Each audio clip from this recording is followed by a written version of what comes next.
Oi gente, tudo bem? Como de costume, no vídeo de hoje nós estamos aqui para conversar sobre os pontos altos desse segundo episódio da segunda temporada de House of the Dragon. E aqui nós tivemos um episódio que foi muito mais político, né? E vale até ressaltar que não foi um episódio de grandes cenas épicas, de acontecimentos gráficos incríveis, mas nós tivemos sim um episódio de politicagem digno de GOT, tá?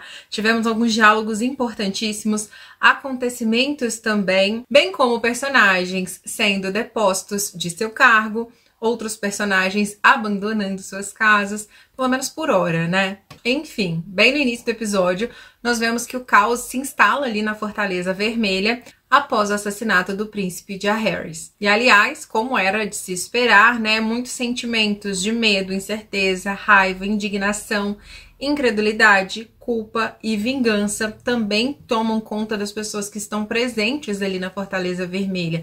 E diante de um episódio tão turbulento, com tantas coisas acontecendo, com tantas falas, com tantas pontuações, às vezes é normal que você não perceba certos pontos, é normal que às vezes você não entenda certas coisas. E nós já vamos começar aqui falando de um dos pontos que eu acho mais importantes desse episódio. Um dos pontos mais importantes desse episódio, com toda certeza, que é muito importante que você o observe, é com toda certeza ali o momento onde o Aegon destrói toda a maquete do seu pai, do rei Viserys. Maquete essa que levou cerca de mais ou menos ali uns 15 anos para ser construída, né? Vocês me corrijam aqui nos comentários se eu estiver errada, mas eu acho que esse realmente é o tempo que levou para essa maquete ser construída. E é justamente ali no momento onde ele diz, né? Eu matarei todos, o fogo vem dos céus. Nós vemos aqui que o Aegon, ele está disposto a fazer o que tiver que ser feito para ter a vingança dele, toda a sua retaliação. Afinal de contas, né, assim como ele mesmo disse, eu não posso ser visto como um rei fraco. Eu preciso agir, mostrar a minha força. Mesmo que para isso eu precise destruir todo o legado do meu pai, todo o trabalho do meu pai. Assim como essa destruição da maquete é algo muito metafórico. Toda essa destruição que o Aegon está fazendo ali, com todo esse império, com todo o trabalho e empenho do rei Viserys. E é justamente também o momento onde ele declara guerra a Rhaenyra, né? Uma guerra que já havia sido declarada, por sinal, né? Acho que ele declarou uma guerra tardiamente, porque a guerra já havia sido declarada.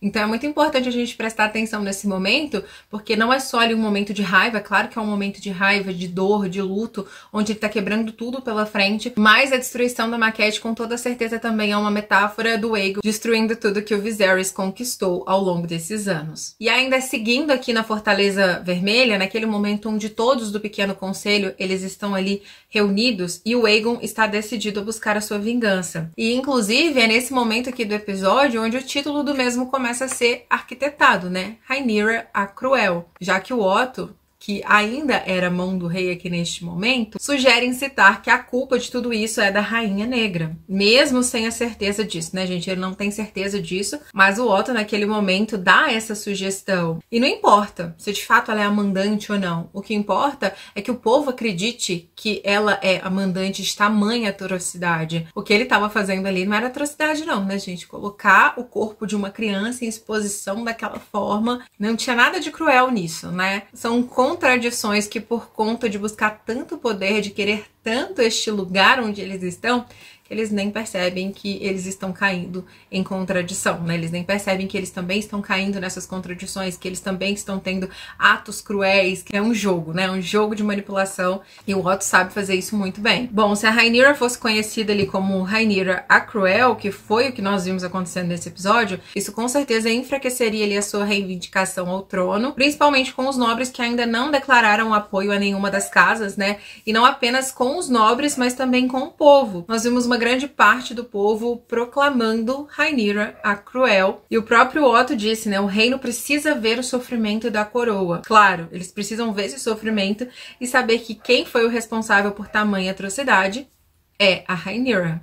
Essas foram as palavras do Otto ao incitar, ao sugerir, né, que fosse colocada a culpa na Rhaenyra. E, gente, todo o momento do cortejo ali, do corpinho do Jaehaerys, do início ao fim, gente, do momento onde se inicia ali de fato essa caminhada, né, que é lá no quarto da Rhaelena, naquele diálogo onde ela está conversando ali com a mãe, É nítido, né, gente, o desconforto dela de compartilhar aquela dor. Que é uma dor que é tão dela, com tantas pessoas desconhecidas que não fazem ideia da dor que ela está sentindo no momento. É nítido todo esse desconforto da personagem nesse momento. Ela queria estar ali, na dela, sentindo aquela dor com ela mesma. Porque essa é a personalidade dela. Acho que já tá nítido pra todo mundo, né? Era o que ela queria fazer, mas ela não pode fazer porque ela tem deveres a cumprir. Afinal de contas, assim como a mãe dela fala com ela nesse momento, você é a rainha. Nós precisamos dar o exemplo. É nítido que ela está sofrendo ali incondicionalmente a perda do seu menino, como ela mesma o chama nesse momento, né? Mas é nítido também que não é aquele sofrimento verbal, desesperado. Ela é toda contida ali nas suas ações, com sentimentos mais avassaladores, mas sentimentos que estão ali dentro dela. Ela não precisa ficar externando isso com gritos e berros para que todo mundo consiga entender. Aquilo ali é uma coisa dela, da personalidade dela, ela sofrer, né? Todo esse sofrimento interno. A personagem, ela foi construída assim desde a primeira temporada e todas essas atitudes dela fazem sim jus à construção da personagem. E inclusive, gente, a atitude dela ali naquele momento onde a carruagem emperra ali bem no meio do cortejo, né? As pessoas se aproximam e a gente pode perceber que ela tem uma espécie de uma crise de ansiedade, não sei se seria uma crise de ansiedade, mas ela se perde ali na sua dor e no seu desespero.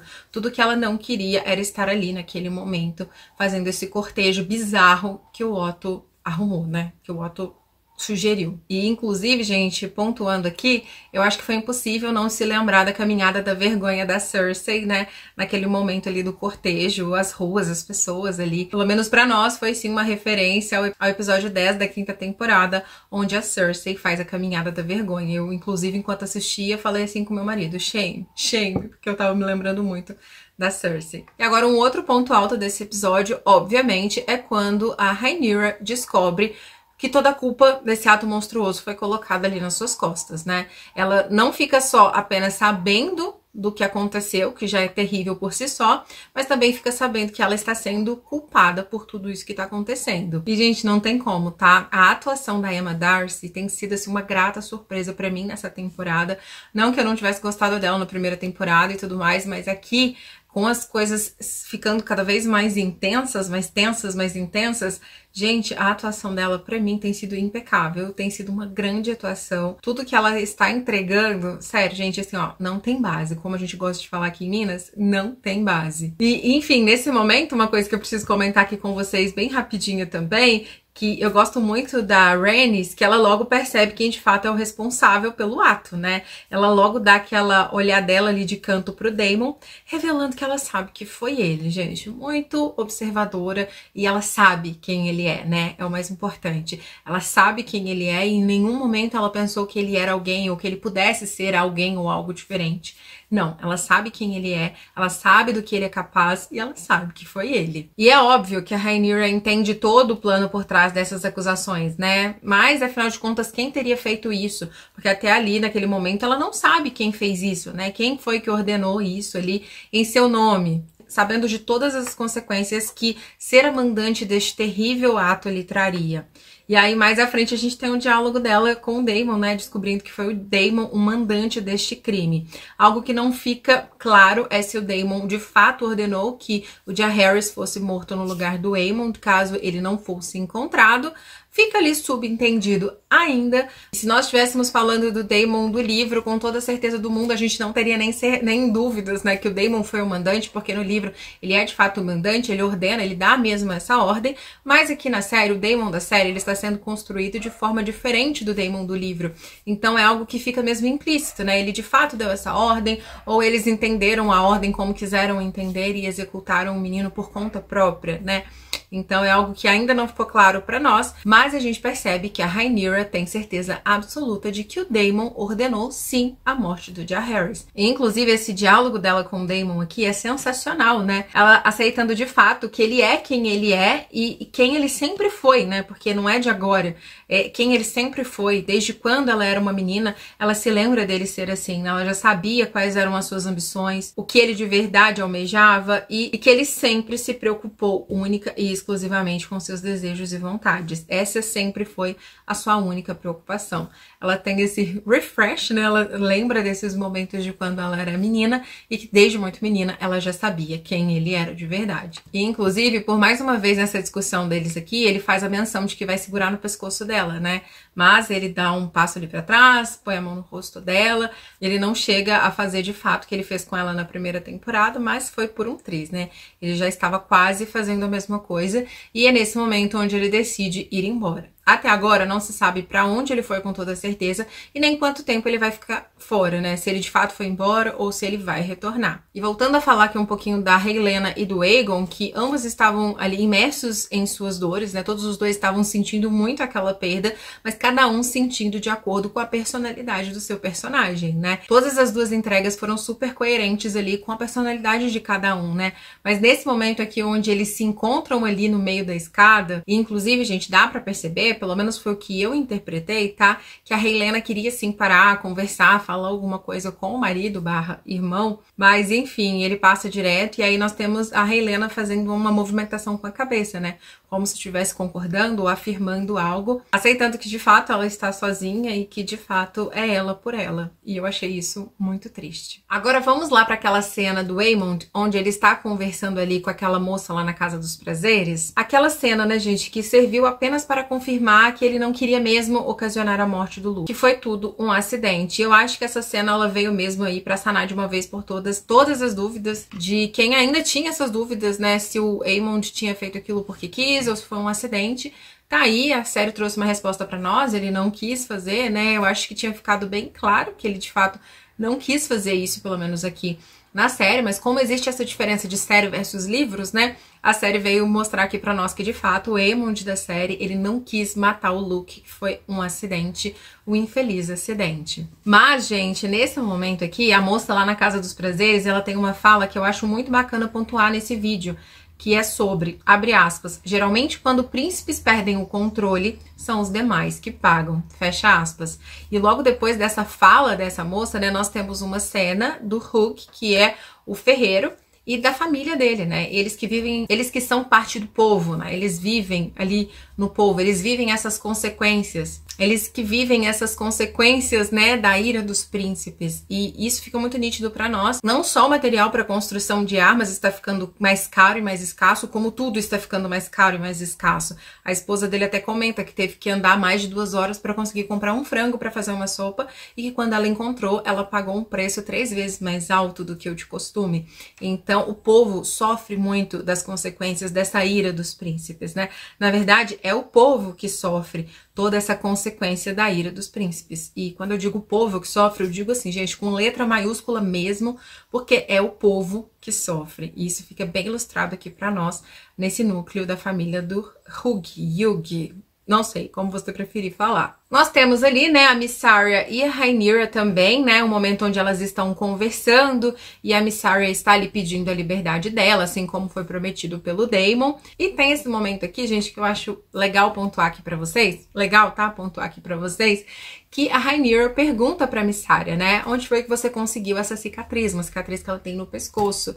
A Rhaenyra, que lida com o Daemon, né, que neste momento, inclusive, ela se lembra quem de fato é a Mysaria, quem ela foi na vida do Daemon no passado, e ela sabendo que eles tiveram esse envolvimento, ela pergunta pra ela, né, quem foi que te fez essa cicatriz que você tem no pescoço? E bem antes dela responder, ou do assunto ter continuidade, a própria Rhaenyra corta o assunto ali, entrando em uma outra conversa. Mas fato é que o fato da rainha ter cumprido com a palavra ali da sua casa, né, ela concedeu a liberdade prometida pra Mysaria, foi justamente o fato dela ter cumprido com a palavra ali da sua casa que fez com que a vida da rainha fosse salva. Foi justamente o fato dela ter cumprido com a sua palavra que fez com que sua vida fosse salva. Já que foi quando a Mysaria estava sendo libertada que ela viu Sir Arik chegando até Pedra do Dragão. Como assim, né? O Sir Arik, ele acabou de me deixar ali no portão.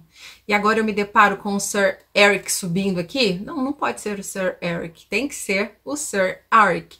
E ela é quem avisa, e foi graças a isso que Rhaenyra foi salva. Mas antes da gente falar da Rhaenyra e desses momentos finais, vamos falar do Sir Cole, que, gente de Deus, assim, eu nem queria falar dele, tá? Já deixando aqui bem claro pra vocês que eu nem queria tocar no assunto desse homem, mas é importante pro episódio, né? E muito importante pro episódio, então não tem como não comentar estes pontos altos que incluem o Sir Cole. Pra começar, gente, ele veio aqui com esse plano dele de novela mexicana, né? De usar o irmão gêmeo pra se passar pelo outro e conseguir matar a mocinha, né? Gente, não estou dizendo que Rhaenyra é mocinha, mas geralmente nos dramas mexicanos é assim que acontece, né? Eles sempre usam o irmão, o gêmeo, para se passar pelo outro. Mas é algo que fica nítido aqui nesse episódio para nós, que a culpa está consumindo o Sir Cole, né? Mas ao mesmo tempo tem uma hipocrisia ali também, né, gente? Do quão sonso esse homem é. Aliás, não só ele, mas a Alicent também, né, gente? Ela também é bem sonsa, né? Dá pra perceber isso daí. Mas aquela conversa dele ali com o Sir Arik e toda a cobrança de uma pureza, gente, que na verdade aquilo ali pra mim era uma cobrança que ele estava fazendo pra si próprio, né? Ele próprio estava cobrando de si a tal pureza que ele se vangloriava de ser, né? Não, eu sou puro, eu sou aqui ó, um manto branco, né? Eu tenho toda essa pureza. A gente sabe que é hipocrisia, que ele não é essa pureza toda que ele fala que ele é, aliás, né? Ele não é nem assim, gente, um dedo mindinho, né? Não é nem 1% de toda essa pureza que ele se vangloria de ser, de ter, né? Ele é quem deveria estar no posto dele ali quando aconteceu a tragédia e ele não estava. Ele vem com toda essa cobrança de manto extremamente limpo, de manto extremamente puro, branco pro Sir Arik, quando na verdade era ele quem devia estar fazendo o que ele deveria fazer de fato no dia que aconteceu a tragédia, né? E, gente, eu até fico me perguntando, né? Como que ele não sofreu nenhuma consequência, ainda que fosse mínima, por não estar no seu posto na noite do acontecido? A gente sabe que por parte da Alicent, essa consequência não viria, porque ela estava ali junto com ele, né, gente? Mas e o Otto e o Aegon? Eles não deveriam trazer uma consequência nem que fosse mínima pro Sir Cole por ele não estar? Ele disse que estava na cama, né? Ele disse que estava lá nos seus aposentos, na cama. Mas ele não deveria estar, né? O fato é que ele não deveria estar, ele deveria estar de guarda. E ele não sofre nenhuma mínima consequência por não estar de guarda naquele momento. Enfim, ele só recebeu uma cobrancinha ali do Aegon e nada mais, né? Inclusive foi até nomeado à mão neste episódio, mas a gente já chega lá. E a gente sabe muito bem que as motivações do Cole são pura e claramente uma vingança, né, gente? Uma vingança por ter sido abandonado, é uma vingança pessoal contra a Rhaenyra. E não a favor dos verdes, né, como ele faz parecer ali a todo momento. Gente, ele estaria do lado de qualquer um que estivesse lutando contra a Rhaenyra. Não é porque, ele é um defensor da causa dos verdes, não. Poderia ser qualquer outra casa que estivesse contra a Rhaenyra naquele momento que ele estaria apoiando. Então, não é porque a Alicent é especial, não é porque os verdes são especiais, não, é porque eles estão contra a Rhaenyra. É nítido, é claro, a gente vê que as motivações dele são sempre muito pessoais. Essa vingança dele aí com o Sir Arik pra matar a Rhaenyra é muito pessoal, é muito dele. E eu preciso muito parabenizar a atuação brilhante aqui do Fabienne Frankel, porque olha, gente, que nojo que dá desse homem, tá? E o sentimento é o mesmo em todas as cenas que ele aparece, gente. Mas assim, é nítido, né, que a culpa está consumindo não só ele, mas também a Alicent, como eu disse aqui pra vocês. E naquele momento onde ele fica parado ali na porta do quarto de Jaehaerys, é nítido toda a culpa. E bem como a cena da Alicent também, né, quando ela não consegue consolar o filho dela, porque ela sentia ali naquele momento que ela era a causadora de todo aquele sofrimento, mas de nada adianta, gente, tanta culpa, porque lá no final a gente vê os dois juntos de novo, né? Quanta hipocrisia, gente. Ó, isso daqui é uma safadeza, uma sem vergonhice, sem fim desses dois. Só quero entender pra onde isso tudo vai nos levar, porque até então, gente, eu não estou vendo tanto sentido assim nesse envolvimento escancarado dos dois, que a todo momento tem que ter uma cena deles juntos. Gente, foram 2 episódios e eu já perdi a conta de quantas vezes eles já estiveram juntos nesses 2 episódios. Então, assim, eles estão pontuando, batendo muito nessa tecla desse relacionamento dos dois. Só quero ver para que caminhos isso vai. E, inclusive, gente, o Sir Cole agora, né, ele é a mão do rei, né? E esse discurso do Otto com o Aegon, pra mim, foi muito sensacional, gente. O Otto sentindo na prática, gente, aquela teoria, né? A gente só sabe dar valor quando a gente perde. A gente só sabe sabe o que é bom quando a gente conhece o ruim. Gente, isso aqui é de uma música que, assim, eu não me lembro qual música que é, tá? Eu só lembro dessas frases, tô aqui tentando lembrar qual que é a música, mas não vou parar a gravação pra pesquisar no Google não, tá? Se alguém se lembrar de qual música é esse trecho aqui que eu mencionei, comenta aqui abaixo. O Otto descobrindo que, de fato, agora ele sabe o que é bom porque ele conheceu o ruim, né? Ele reconhecendo aqui que ele viveu algo que era bom e que ele nem sabia, que foi o reinado do Viserys. A estabilidade que o Viserys trazia, toda a habilidade dele de ponderar, coisa que falta, e falta muito aqui no Aegon, né? Se lá no início do episódio, com o conselho do Otto, ele conseguiu ganhar mais empatia da população, das outras casas que ainda não haviam se posicionado, ele acabou perdendo tudo isso quando ele mandou matar de forma impensada todos os caçadores de rato, justamente porque ele não sabia qual era o verdadeiro assassino, né? Aí ele foi lá e mandou matar todo mundo. E ele inclusive até fala, eu quero derramar sangue, não é tinta não, tá? Eu quero derramar sangue mesmo. E claro, o Otto reconhece que o Viserys tinha toda a razão. Ele é obrigado a concordar com isso, porque o Aegon, de fato, ele nunca foi preparado para ser rei, e ele não seria um bom rei, assim como o Viserys sempre pontuava. Agora, ele foi obrigado a reconhecer isso, e justamente no momento onde ele foi deposto do seu cargo, né? Ele agora não é mais um mão, e sim o Sir Cole. Gente de Deus, aguenta, que a gente tenha estômago para aguentar tudo que vem por aí em relação a Sir Cole e tudo mais. E para finalizar esse vídeo aqui, porque eu acho que eu já me aprofundei demais em vários temas, a minha missão com esses vídeos não é fazer uma análise, não é fazer um review, uma crítica do episódio, porque eu acho que já tem muita gente, e gente muito boa fazendo isso aqui dentro do YouTube, é mais uma pontuação mesmo de pontos mais altos do episódio, pra gente conversar sobre alguns momentos que às vezes você não tenha percebido, às vezes você não tenha entendido muito bem, é mais pra gente conversar sobre estes momentos em específico, porque vocês vão perceber aqui que eu não falei de todos os momentos assim como acontece em uma crítica. Quem acompanha as minhas críticas aqui sabe que eu gosto de detalhar, de pontuar, né, de realmente fazer ali uma detalhação minuciosa dos episódios. Então vocês vão perceber que não é o caso desses vídeos de House of the Dragon.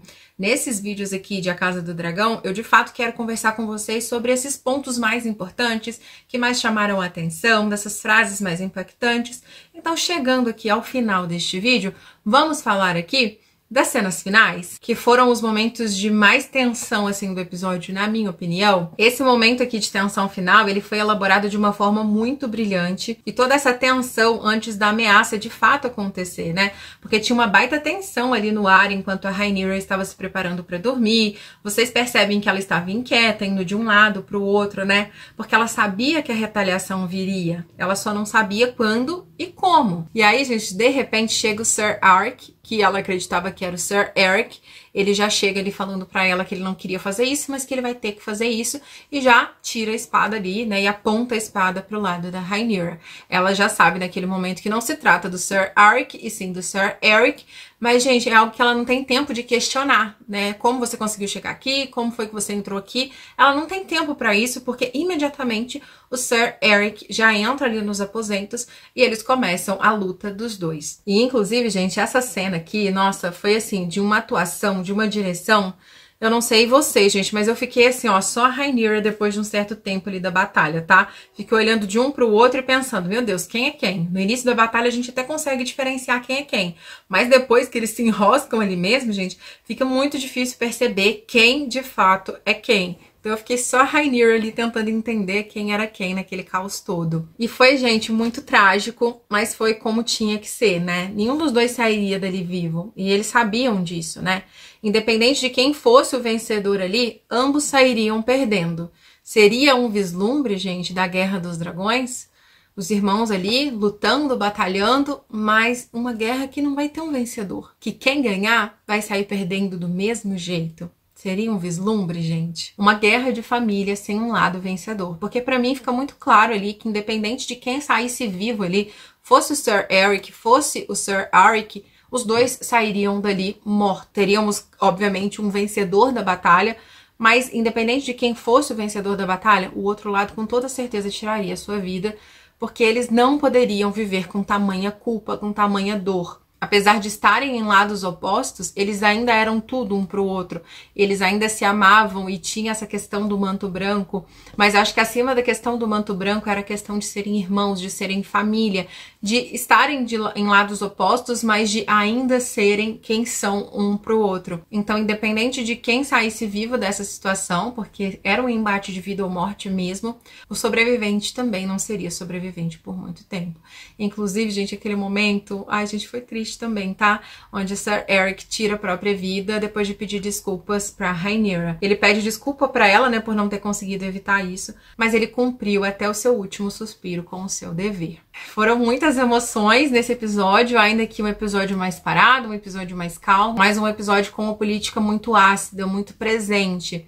Então foi um episódio digno de GOT, eu diria, tá? É um daqueles episódios que é pra você ver, rever e rever novamente, pra você conseguir entender e capturar todos os mínimos detalhes. É isso, gente. Eu espero muito que vocês tenham gostado, tá? E como de costume, né? Se você notou algum outro ponto alto, tem uma opinião diferente da minha, uma interpretação diferente da minha, deixa aqui nos comentários. Vamos conversar mais sobre esse episódio nos comentários. E eu vejo você nos próximos vídeos aqui do canal. Não esquece de se inscrever, deixar o seu like, comentar bastante, enviar esse vídeo para alguém que você sabe que gosta de House of the Dragon. E eu te vejo no próximo vídeo. Um super beijo e até lá. Tchau!